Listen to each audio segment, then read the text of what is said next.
आप सभी को छोटी दीपावली की बहुत बहुत शुभकामनाएं। देखिए दिवाली का सेशन शुरू हो चुका है कल से ही। कल धनतेरस था और आज छोटी दीपावली है और कल बड़ी वाली दीपावली है।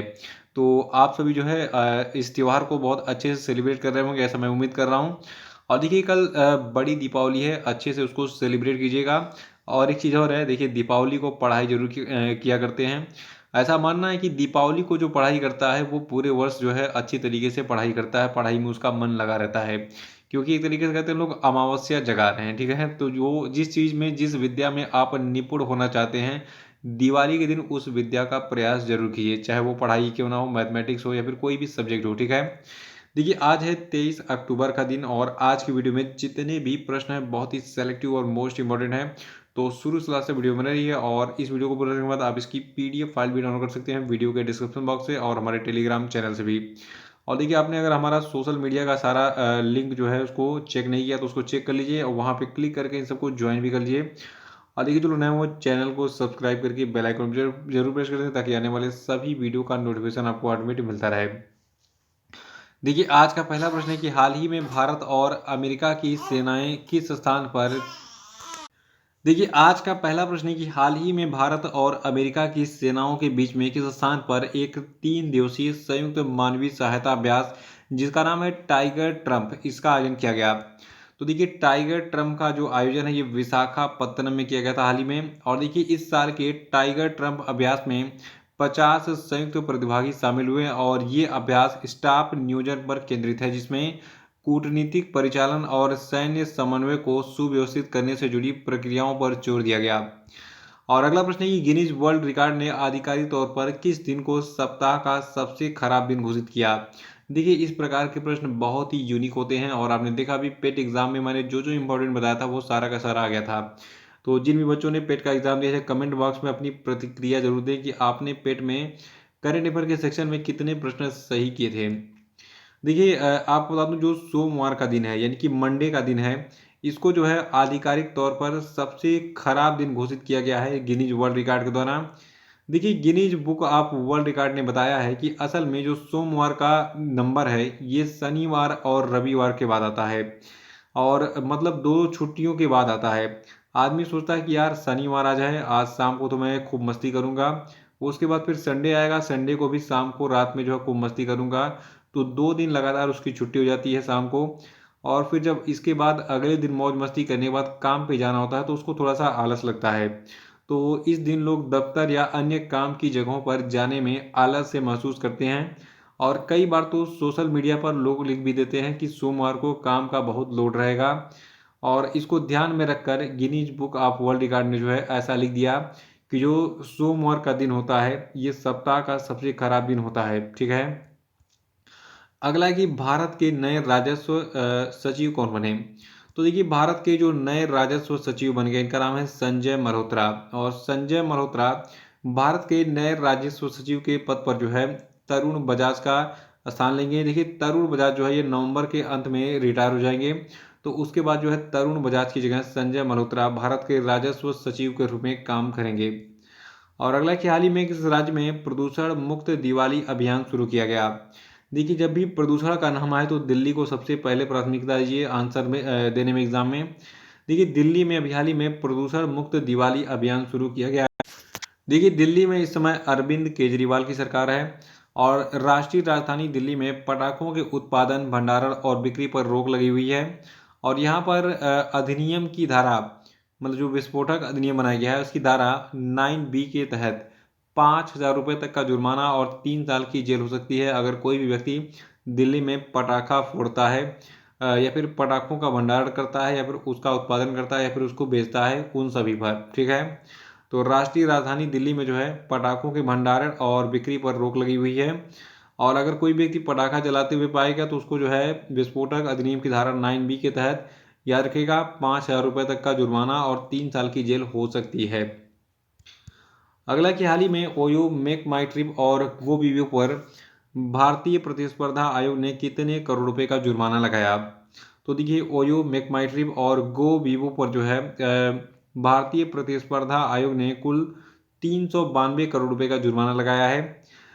देखिए जो कंपटीशन कमीशन ऑफ इंडिया है यानी कि भारतीय प्रतिस्पर्धा आयोग है, इसने 131 पेज के अपने आदेश में कहा कि मेक माई ट्रिप गो वीवो यानी कि एमएमटी गो पर कुल 223.48 करोड़ रुपए का और ओयो पर 168.88 करोड़ रुपए का जुर्माना लगाया गया है।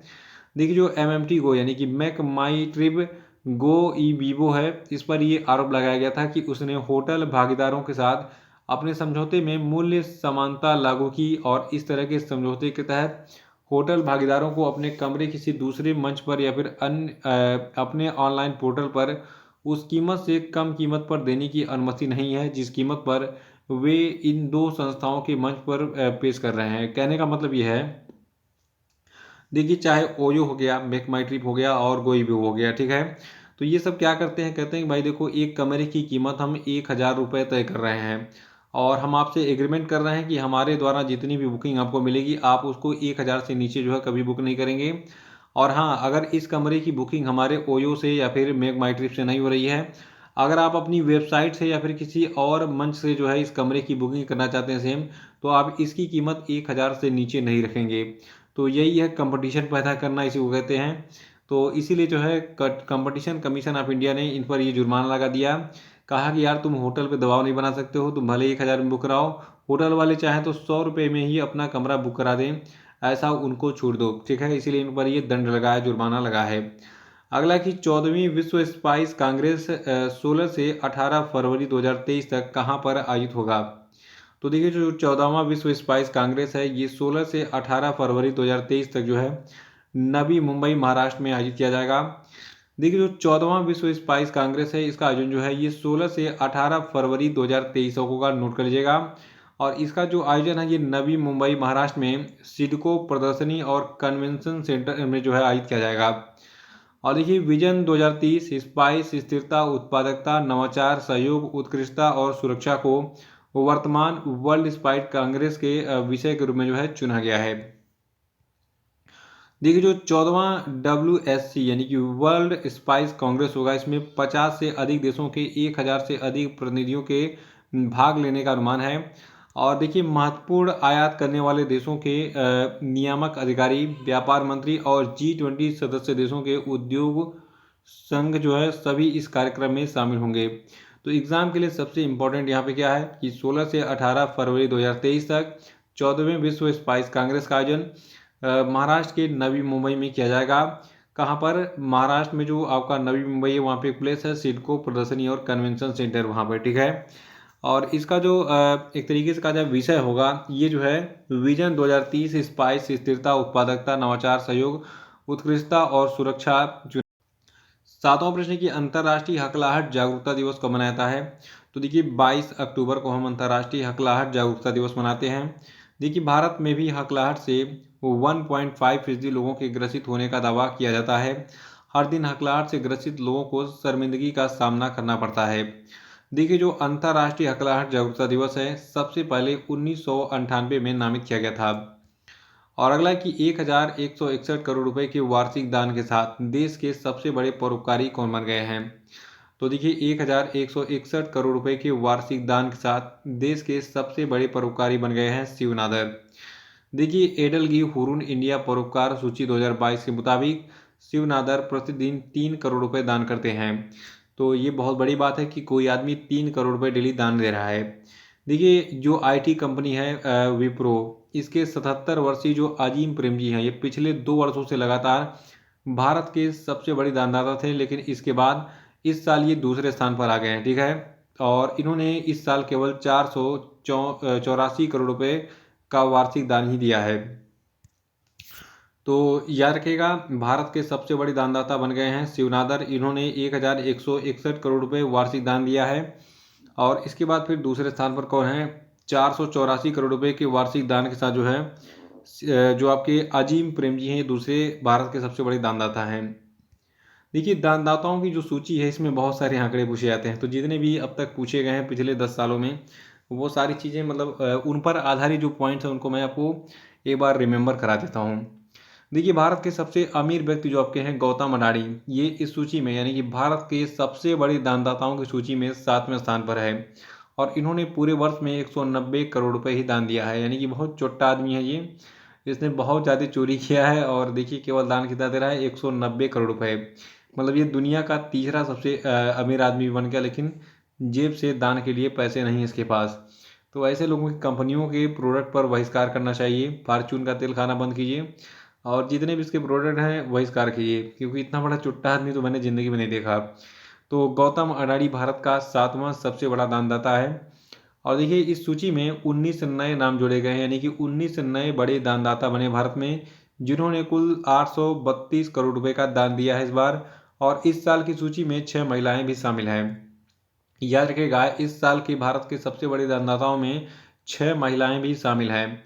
देखिए इस सूची के मुताबिक भारत में कुल 15 व्यक्तियों ने 100 करोड़ रुपए से अधिक का दान दिया है और वहीं 20 व्यक्तियों ने 50 करोड़ रुपए से अधिक का वार्षिक दान दिया है और 43 व्यक्तियों ने 20 करोड़ रुपए से अधिक का दान दिया है। और इन्फोसिस, देखिए इन्फोसिस बहुत बड़ी कंपनी भारत की है और इसके जो एक तरीके से कहा जाए ओनर है नंदन नीलेकणी और क्रिस गोपाल कृष्णन और एडी सीबूलाल क्रमशः जो है ये 9वें, 16वें और 28वें स्थान पर हैं। ठीक है, तो नंदन नीलेकणी जो है भारत के सबसे बड़े दानदाताओं की सूची में 9वें स्थान पर हैं और क्रिस गोपाल कृष्णन 16वें स्थान पर हैं और एच डी सीबूलाल ये जो है 28वें स्थान पर है। और इन्होंने जो है क्रमशः कितना कितना दान किया है, देखिए नंदन नीलेकणी जो है जो इन्फोसिस के हैं, इन्होंने 159 करोड़ रुपए, क्रिस गोपाल कृष्णन ने 90 करोड़ रुपए और एच डी सीबूलाल ने जो है क्रमशः 35 करोड़ रुपए का दान दिया है।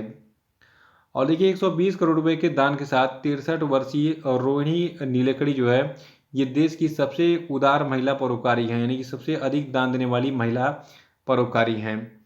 अगर एग्जाम में एक प्रश्न घुमा के पूछा जाए कि भारत की सबसे बड़ी दानदाता महिला कौन है, तो ये है आपकी रोहिणी नीलेकणी। ठीक है, 63 साल की है ये और इन्होंने पूरे साल में कुल 120 करोड़ रुपए जो है दान दिए हैं। और एक कंपनी है लार्सन एंड टूब्रो, जिसको आप L&T के नाम से जानते हैं। तो लार्सन एंड टूब्रो समूह के जो चेयरमैन हैं जिनका नाम है AM नाइक, इन्होंने 142 करोड़ रुपए का दान दिया है पूरे साल में और ये देश के सबसे उदार पेशेवर प्रबंधक यानी कि मैनेजमेंट करने वाले व्यक्ति हैं। और देखिए जीरोधा के नितिन कामत और निखिल कामत ने अपने दान को 300% बढ़ाकर 100 करोड़ रुपए कर दिया है। और माइंट्री के सह संस्थापक सुब्रतो बागची और NS पार्थसारथी शीर्ष 10 दानदाताओं में शामिल हैं। इन्होंने दोनों ने जो है मतलब दोनों में से प्रत्येक ने जो है 213 करोड़ रुपए दान दिया है। यानी कि जो माइंट्री के सह संस्थापक हैं सुब्रतो बागची, इन्होंने 213 करोड़ रुपए और NS पार्थसारथी ने भी जो है 213 करोड़ रुपए का दान दिया है और इसी के साथ ये भारत के टॉप 10 दानदाताओं की सूची में दोनों शामिल हैं। तो ये था भारत के सभी दानदाताओं के बारे में जिनके नाम एग्जाम में पूछे जाएंगे। स्पेशली गौतम अडानी का याद रखिएगा, भारत के जो दो सबसे बड़े दानदाता है उनका याद रखिएगा। और जितने भी नाम मैंने बताया महिलाओं के, देखिए महिलाओं में जो मैंने नाम बताया था आपको रोहिणी नीलेकणी का याद रखिएगा, ये भारत की सबसे बड़ी महिला दानदाता हैं। 120 करोड़ रुपए का इन्होंने दान दिया था पूरे साल में। अगला कि हाल ही में किस राज्य में PM मोदी के द्वारा मिशन डेप स्पेस लॉन्च किया गया, तो देखिए मिशन डेप स्पेस को गुजरात में लॉन्च किया गया है। देखिए हाल ही में PM मोदी ने गुजरात के गांधीनगर में मिशन डेप स्पेस का उद्घाटन किया और 52 विंग वायुसेना स्टेशन डीसा का भी शिलान्यास किया। और इस दौरान PM मोदी ने कहा कि डेप स्पेस 2022 जो है इसका ये आयोजन नए भारत की ऐसी भव्य तस्वीर खींच रहा है जिसका संकल्प हमने अमृत काल में लिया है। और देखिए PM मोदी ने कहा कि ये देश का एक ऐसा पहला डिफेंस एक्सपो है जिसमें केवल भारतीय कंपनियां ही भाग ले रही हैं और केवल मेड इन इंडिया रक्षा उपकरण ही शामिल हैं इसमें। अगला है कि हाल ही में किस नौसेना कमान के मुख्यालय के तत्वाधान में दिनांक 11 से 12 अक्टूबर 2022 को कृष्णा गोदावरी बेसिन अपतटीय विकास क्षेत्र में एक अपतटीय सुरक्षा अभ्यास प्रस्थान का आयोजन किया गया।